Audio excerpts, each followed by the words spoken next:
Good morning to all of you. कल हम लोग 10th क्वेश्चन तक कर चुके थे एक्सरसाइज 9.2 के अंदर। Now will start from question number 11। Question number 11 है sum of the first P Q R terms of an AP R A B C, यानी पी टर्म्स का सम ए है। मीन्स दैट क्या हुआ, S of P terms is equals to ए।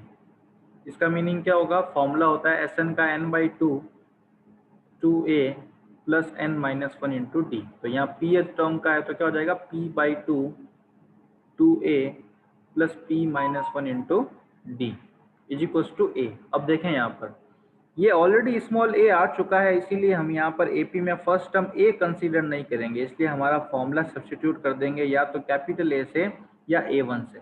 यहाँ जो small a1 लिख देते हैं और d को d ही रहने देते हैं। तो यहाँ मैंने a1 क्यों किया है, क्योंकि ऑलरेडी क्वेश्चन के अंदर स्मॉल a आ रखा है। तो यहाँ पर that a1 and small d are the first term and the common difference of AP respectively. Now according to question SP क्या है a, तो क्या होगा p by 2 twice of a1 plus p minus 1 into d। तो यहाँ से अगर मैं 2 को इधर p को इधर भेज दूँ तो 2a1 plus p minus 1 d की वैल्यू कितनी आई, 2a by p। ओके, यूं क्यों सेकंड टर्म q टर्म्स का सम कितना है b, तो S Q is equals to b। तो जहाँ जहाँ n है वहाँ वहाँ q आ गया। And similarly S R terms का सम क्या होगा c। तो जहाँ जहाँ स्मॉल n है वहाँ वहाँ हम लोगों ने क्या यूज कर लिया है, r। ओके, और वाइस वर्सा क्रॉस कर लिया। अब इक्वेशन नंबर 1 को देखो और जो पार्ट प्रूफ करना है उसको देखिए।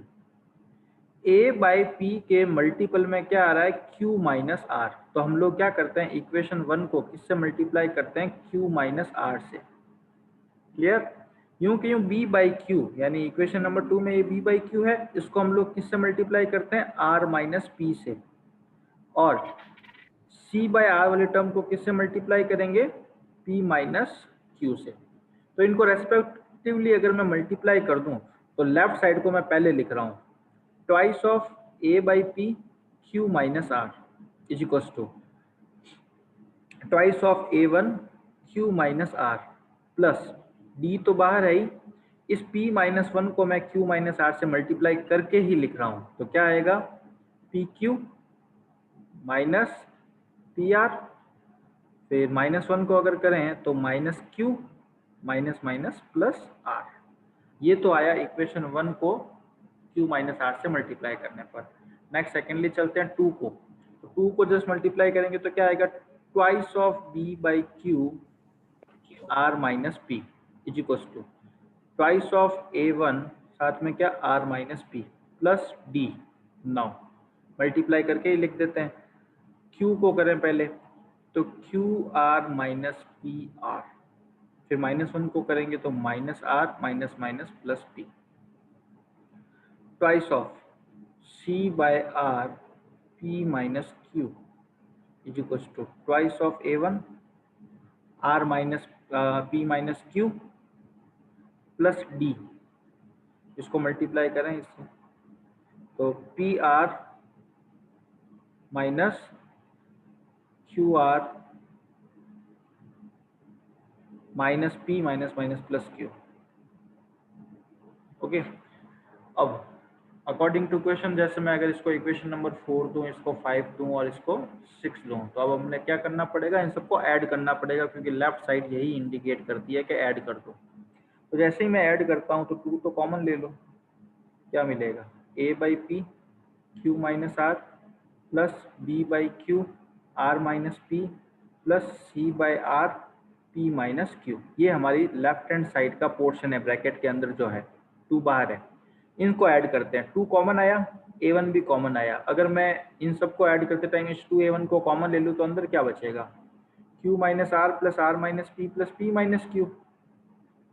ओके, तो ये तो देखो सब कट गए, क्यू गया, आर गया, पी गया, प्लस यहाँ से d कॉमन मिल रहा है, इन सबको ऐड करो, P Q minus P R minus Q plus R Q R minus R plus P R minus Q R minus P plus Q.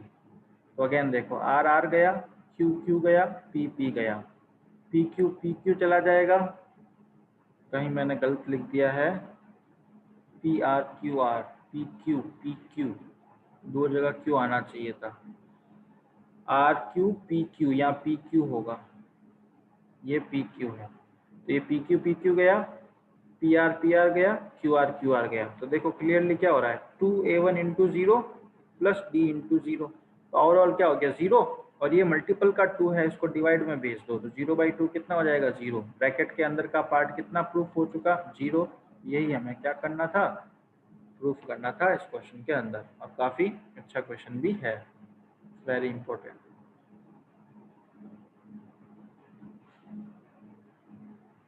Now ये इसकी कैलकुलेशन है, आप चाहें तो इस पेज से कर सकते हैं और चाहें तो जो मैंने बताया उस पेज से कर सकते हैं।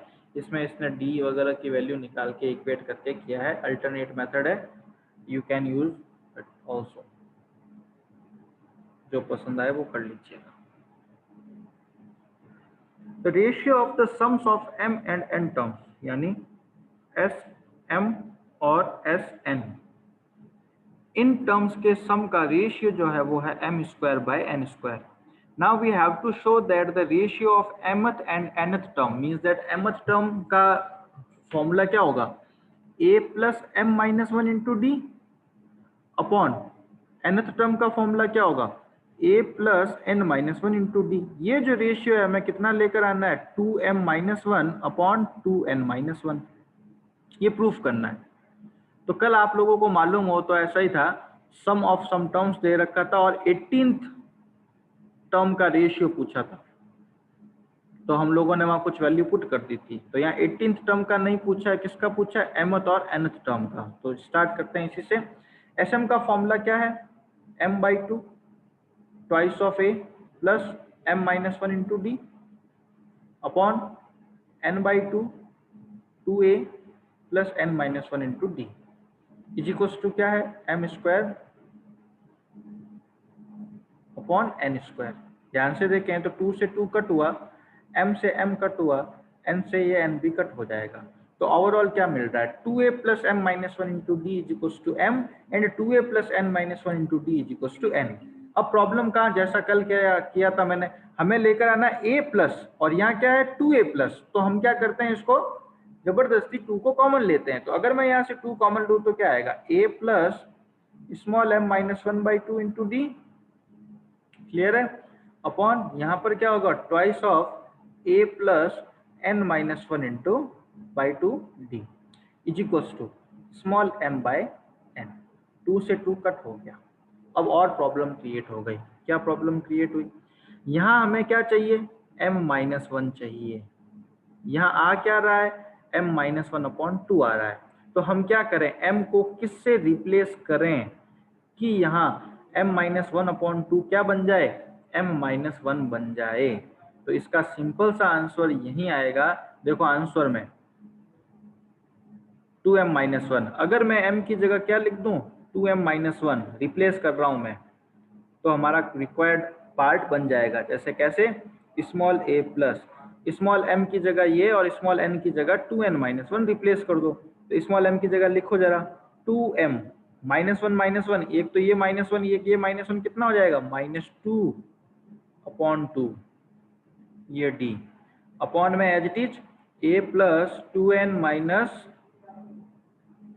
2 अपॉन 2 d इज इक्वल टू, इधर भी m की जगह रिप्लेस कर दो, 2m minus one 2n minus one, 2 common आके कट हो जाएगा, यहाँ 1 हो जाएगा, यहाँ पर भी 2 कट।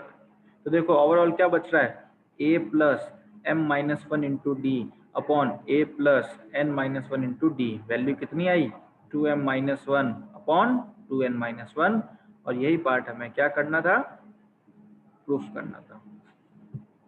क्लियर है।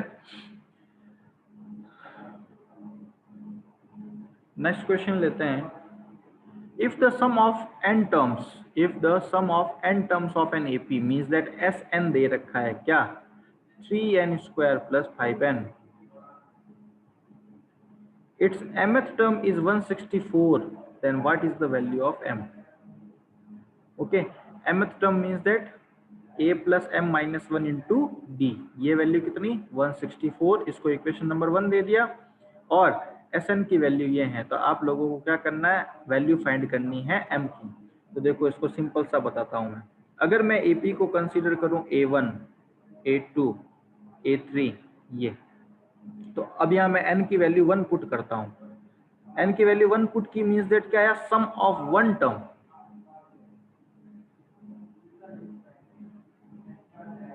5 प्लस 3 कितना हो गया 8।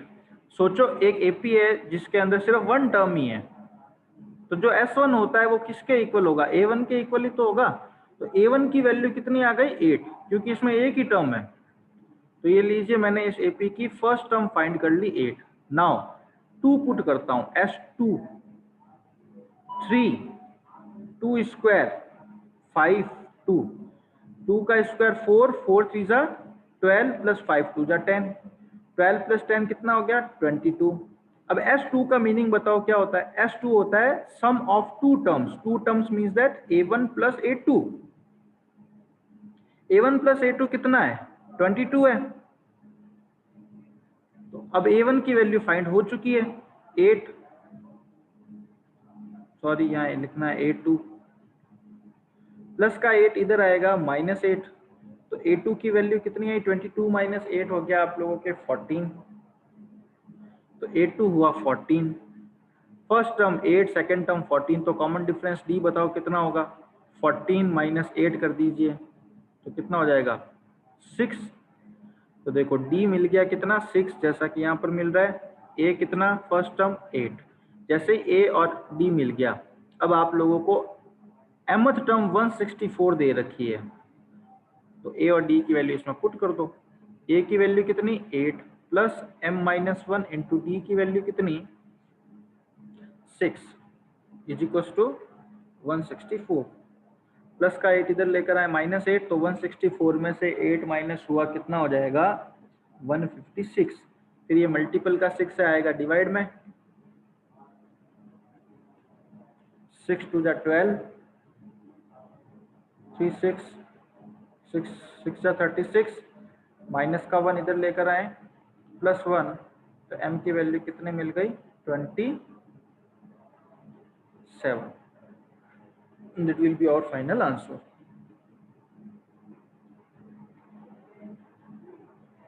Insert 5 numbers between 8 and 26. Sequencing in AP. तो जब भी एक AP के अंदर इंसर्ट करनी हो काफी टर्म्स, तो क्या करोगे 8 26 ये रहा, इसके बिटवीन आपको कितने अर्थमेटिक प्रोग्रेशन इंसर्ट करने हैं A1 A2 A3 A4 A5। ये फाइंड करने के लिए चाहिएगा क्या, ये देखो ये एपी की कौन सी टर्म है बताओ, सेकंड टर्म। तो A1 का फॉर्मूला क्या होगा A plus D.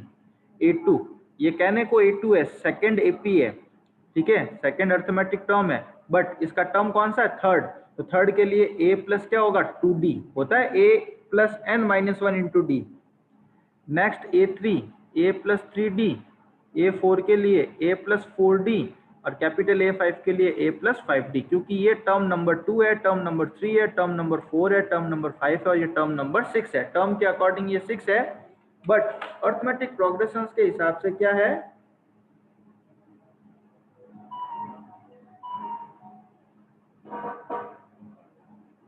Arithmetic progression के हिसाब से ये इतनी टर्म्स है। एक मिनट वेट कीजिएगा।